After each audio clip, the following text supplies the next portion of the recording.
Hello. ഇന്ന് നമ്മൾക്കൊരു wall art ചെയ്യാം കേട്ടോ. സാധാരണ നമ്മൾ ബോട്ടിലൊക്കെ പെയിൻറ് ചെയ്യാറില്ലേ, അതുപോലെ തന്നെ നമുക്ക് പ്ലേറ്റിൽ നല്ല ഭംഗിയായിട്ട് പെയിൻറ് ചെയ്ത് കഴിഞ്ഞാൽ നമുക്കതൊരു നല്ല വാൾ ഡെക്കറേഷനായിട്ട് യൂസ് ചെയ്യാൻ പറ്റും. ഇത് ചെയ്യാനായിട്ട് അങ്ങനെ പെയിൻറ്റിങ് അറിയണമെന്നൊന്നുമില്ല. വരക്കാൻ ജസ്റ്റ് ഒന്ന് നോക്കി വരക്കാനായിട്ട് അറിയാവുന്ന ആർക്ക് വേണമെങ്കിലും ചെയ്യാൻ പറ്റുന്ന ഒരു സിമ്പിളായിട്ടുള്ള പെയിൻറ്റിംഗ് ആണ് ചെയ്യാൻ പോകുന്നത്. അപ്പോൾ ഇന്ന് ചെയ്യാൻ പോകുന്നത് ഒരു അബ്സ്ട്രാക്റ്റ് പെയിൻറ്റിംഗ് ആണ്. സാധാരണ ഇങ്ങനെയുള്ള വാൾ ആർട്ടിലൊക്കെ മിക്കവാറും പ്ലേറ്റിലൊക്കെ നമ്മൾ ചെയ്യുമ്പോൾ അബ്സ്ട്രാക്റ്റ് ആയിട്ടുള്ള പെയിൻറ്റിങ്സ് ചെയ്യുന്നതായിരിക്കും കുറച്ചുകൂടി ഭംഗി. മാത്രമല്ല നല്ല കളർഫുൾ ആയിട്ടുള്ള പിക്ചേഴ്സ് ആണെന്നുണ്ടെങ്കിൽ അതിങ്ങനെ വാളിൽ തൂക്കുമ്പോൾ നല്ല ഭംഗിയായിട്ട് എടുത്തിങ്ങനെ കാണും. അതുതന്നെയാണ് അതിൻ്റെ രസം എന്ന് പറയുന്നത്. ഇതിന് വേണ്ടിയിട്ട് അങ്ങനെ പുതിയ പ്ലേറ്റുകളൊന്നും എടുക്കേണ്ട ആവശ്യമില്ല. നമ്മൾ ഉപയോഗിച്ച് പഴകിയ ഏതെങ്കിലും ഒരു പ്ലേറ്റ് എടുക്കുക. എന്നിട്ട് ആദ്യമേ അതിലൊരു വൈറ്റ് കോട്ട് കൊടുക്കുക. എന്ത് കളർ പെയിൻറ് അടിക്കുന്നതിന് മുന്നേയും ഒരു വൈറ്റ് കോട്ട് കൊടുത്തു കഴിഞ്ഞാൽ അതിനൊരു പ്രത്യേക ഭംഗി ഉണ്ടാവും. അതിനുശേഷം നമുക്ക് എന്ത് കളർ ബാക്ക്ഗ്രൗണ്ട് ആണോ വേണ്ടത് അതൊന്ന് ആ വൈറ്റ് കളറിൻ്റെ മേലെ പെയിൻറ് ചെയ്ത് കൊടുക്കുക. എന്നിട്ട് വേണം നമുക്ക് ഇഷ്ടമുള്ള പടം അതിൽ വരച്ചു കൊടുക്കാനായിട്ട്. വരക്കാൻ വേണ്ടി സാധാരണ പെൻസിൽ തന്നെ ഉപയോഗിച്ചാൽ മതി. ജസ്റ്റ് ഒരു ഔട്ട്ലൈൻ കൊടുക്കുക, എന്നിട്ട് നമുക്ക് പെയിൻറ് ചെയ്ത് തുടങ്ങാം. ഞാനിപ്പോൾ അക്രിലിക് കളേഴ്സാണ് എടുത്തിരിക്കുന്നത്. ഫാബ്രിക് പെയിൻറ്റും ഉപയോഗിക്കാം. ഇപ്പോൾ ജസ്റ്റ് ഒരു ഔട്ട്ലൈൻ മാത്രമാണ് നമ്മൾ കൊടുത്തിട്ടുള്ളത്. അതിൻ്റെ മേലേക്കാണ് ഈ പെയിൻറ്റ് ചെയ്യുന്നത്. അപ്പോൾ അതുകൊണ്ട് തന്നെ പുറത്തേക്കൊക്കെ പോകാനായിട്ട് ചെറുതായിട്ട് ചാൻസ് ഉണ്ട്. എന്നാലും കുഴപ്പമൊന്നുമില്ല, കാരണം ഇത് കഴിഞ്ഞിട്ട് അവസാനം ബ്ലാക്ക് പെയിൻറ്റ് കൊണ്ട് നന്നായിട്ട് ക്ലിയർ ആയിട്ടൊരു ഔട്ട്ലൈൻ കൂടി കൊടുക്കുന്നുണ്ട്. അപ്പോഴായിരിക്കും ഇതിൻ്റെ ഭംഗി കുറച്ചുകൂടി ഒന്ന് നന്നായിട്ടുണ്ടാവുക.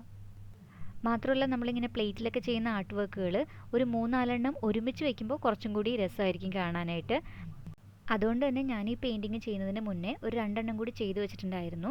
ഏതാണ്ട് ഇതുപോലെയൊക്കെ തന്നെയുള്ള എന്നാൽ കുറച്ച് വ്യത്യസ്തമായിട്ടുള്ള 2 പിക്ചേഴ്സാണ് പെയിൻറ്റ് ചെയ്തിട്ടുണ്ടായിരുന്നത്. അപ്പോൾ അത് കഴിഞ്ഞിട്ട് മൂന്നാമത്തെയാണ് ഇപ്പോൾ നിങ്ങളെ കാണിച്ചുകൊണ്ടിരിക്കുന്നത്.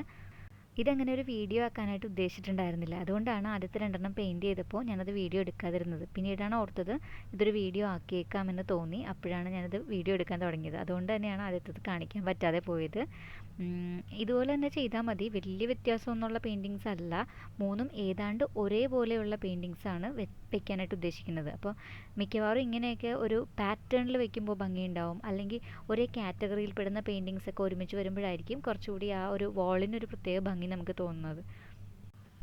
ഇത് തന്നെ വളരെ ഈസിയാണ് വരക്കാൻ വേണ്ടിയിട്ട്. ഇനിയിപ്പോൾ ഇത്രയും കൂടി വരക്കാൻ വയ്യാന്നുണ്ടെങ്കിൽ അങ്ങനെയുള്ളവർക്ക് വേണമെങ്കിൽ ഡിസൈൻസ് പെയിൻറ്റ് ചെയ്യാം. പ്ലേറ്റിൽ തന്നെ നമുക്ക് ഡിഫറെൻറ്റ് കളേഴ്സ് സെലക്ട് ചെയ്തിട്ട് ആ കളേഴ്സ് കൊണ്ട് പലതരത്തിലുള്ള ഡിസൈൻസ് ഓരോ പ്ലേറ്റിലും പെയിൻറ്റ് ചെയ്ത് കൊടുക്കുക. അങ്ങനെ സെലക്ട് ചെയ്യുമ്പോൾ ശ്രദ്ധിക്കേണ്ട കാര്യം എന്ന് പറയുന്നത് ഏതാണ്ട് ഒരേ കളേഴ്സൊക്കെ തന്നെ എല്ലാ പ്ലേറ്റിലും വരത്തക്ക രീതിയിലാണ് നമ്മൾ സെലക്ട് ചെയ്യുന്നതെന്നുണ്ടെങ്കിൽ കാണുമ്പോൾ എല്ലാം കൂടി ഒരുമിച്ച് പ്ലേസ് ചെയ്തിട്ട് കാണുമ്പോൾ നന്നായിട്ടുണ്ടാവും.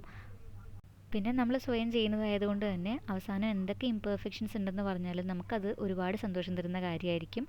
അത് കാണുമ്പോൾ നമുക്ക് പേഴ്സണലി ഒരുപാട് ഹാപ്പിനെസ് കിട്ടും അതിലൂടെ. ആർട്ടെന്ന് പറയുന്ന കാര്യം തന്നെ വളരെ തെറപ്യൂട്ടിക് അല്ലേ. നമുക്കത് റിലാക്സ്ഡ് ആവാനും നമ്മുടെ മൈൻഡൊക്കെ നല്ല കൂൾ ആവാനായിട്ടൊക്കെ നമ്മളെ സഹായിക്കുന്ന ഒരു കാര്യമാണ്. നമ്മളുടെ ഇമോഷൻസൊക്കെ അതൊക്കെയാണ് നമ്മൾ ഈ പാലറ്റിലൂടെ നമ്മളുടെ ക്യാൻവാസിലേക്ക് നമ്മൾ പെയിൻറ്റ് ചെയ്ത് വെക്കുന്നത്. എനിക്ക് പേഴ്സണലി വളരെ ഇഷ്ടമുള്ള കാര്യമാണ് എന്തെങ്കിലും ഇങ്ങനെ ക്രിയേറ്റീവ് ആയിട്ടുള്ള കാര്യങ്ങൾ ചെയ്യുന്നത്.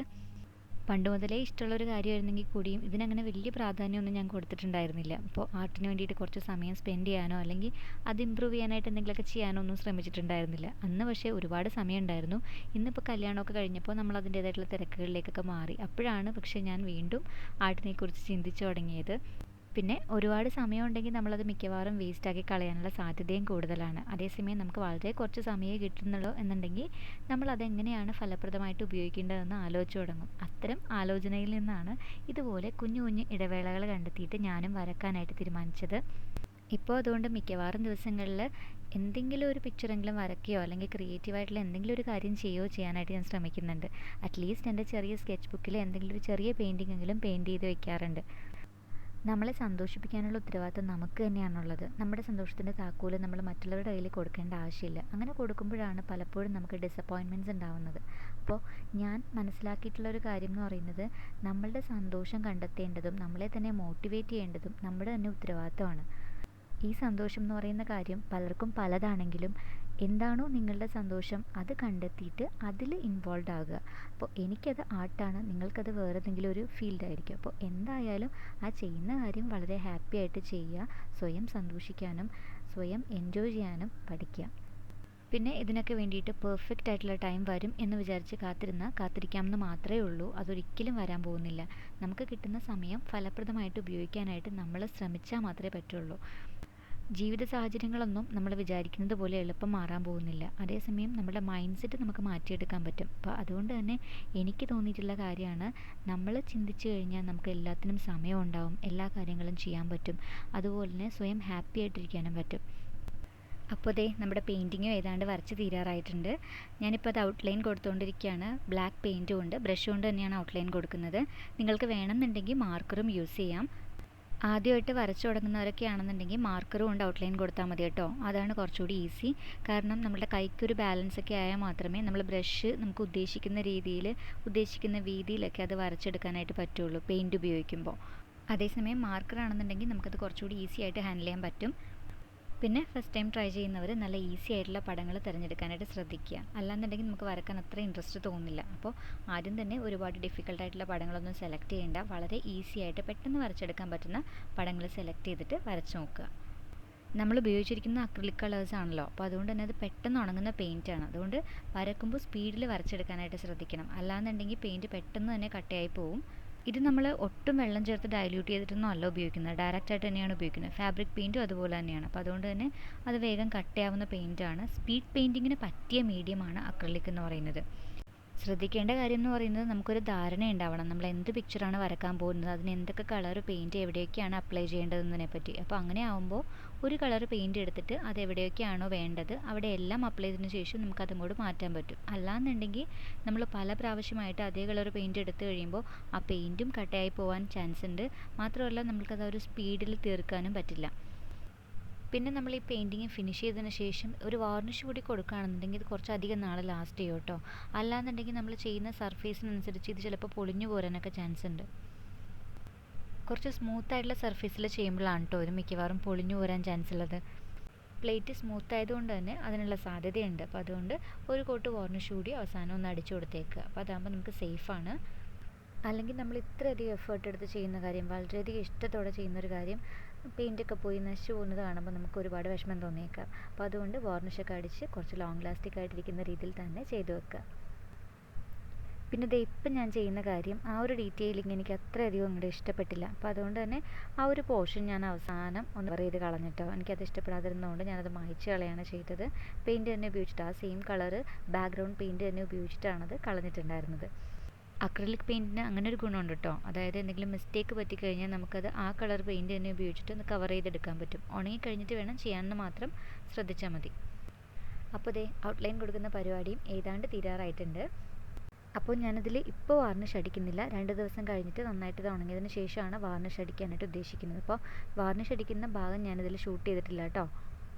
വാർണിഷ് കൂടി അടിച്ച് കഴിയുമ്പോഴാണ് നമുക്ക് ഈ പെയിൻറ്റിങ്ങിന് നല്ലൊരു തിളക്കം കിട്ടിയതായിട്ട് തോന്നുന്നത്. നല്ലൊരു ഷൈനിങ് ഉണ്ടാവും. ആ ഒരു കളറൊക്കെ നല്ല ബ്രൈറ്റായിട്ട് അറിയുകയും ചെയ്യും. ഞാനിതൊരൊറ്റ ദിവസം കൊണ്ട് എടുത്തിട്ടുള്ള വീഡിയോ അല്ല കേട്ടോ. പല സമയങ്ങളിലായിട്ടാണ് എനിക്ക് കുറച്ച് സമയം കിട്ടിയിട്ടുണ്ടായിരുന്നത്. അതുകൊണ്ട് തന്നെ പല സമയങ്ങളിലായിട്ട് എടുത്തിട്ടുള്ള വീഡിയോ ആണ്. അപ്പോൾ ഏതാണ്ട് എനിക്ക് 1 മണിക്കൂർ, ഒരു 1.5 മണിക്കൂറോളം എടുത്തിട്ടുണ്ടാവും മൊത്തമായിട്ട് ഇത് കംപ്ലീറ്റ് ചെയ്യാനായിട്ട്. പിന്നെ അത്യാവശ്യം നമ്മൾ സ്പീഡിലാണ് ചെയ്യുന്നതെന്നുണ്ടെങ്കിൽ 1 മണിക്കൂർ കൊണ്ടായാലും നമുക്കിത് ഫിനിഷ് ചെയ്തെടുക്കാനായിട്ട് പറ്റും. പിന്നെ ശ്രദ്ധിക്കേണ്ട കാര്യം, അക്രിലിക് പെയിൻറ്റ് ആയതുകൊണ്ട് തന്നെ ഒരെണ്ണം ഉണങ്ങിയതിന് ശേഷം മാത്രമാണ് അതിൻ്റെ പുറമേ അപ്ലൈ ചെയ്യാനുള്ള കളറ് അപ്ലൈ ചെയ്യാവൂ. അല്ലാന്നുണ്ടെങ്കിൽ എല്ലാം കൂടി മിക്സായി പോവും. അപ്പോൾ പെയിൻറ്റിംഗ് ഒക്കെ കംപ്ലീറ്റ് ആയി. ഞാനിത് വാർണിഷൊക്കെ അടിച്ചതിന് ശേഷമാണ് വാളിൽ തൂക്കിയിട്ടുണ്ടായിരുന്നത്. ഞാൻ മുൻപ് പറഞ്ഞ പോലെ തന്നെ 2 പെയിൻറ്റിങ് കൂടി നേരത്തെ ചെയ്തു വെച്ചിട്ടുണ്ടായിരുന്നു. അതും കൂടി ഒരുമിച്ച് 3 എണ്ണമായിട്ടാണ് ഞാനിത് പ്ലേസ് ചെയ്തത്.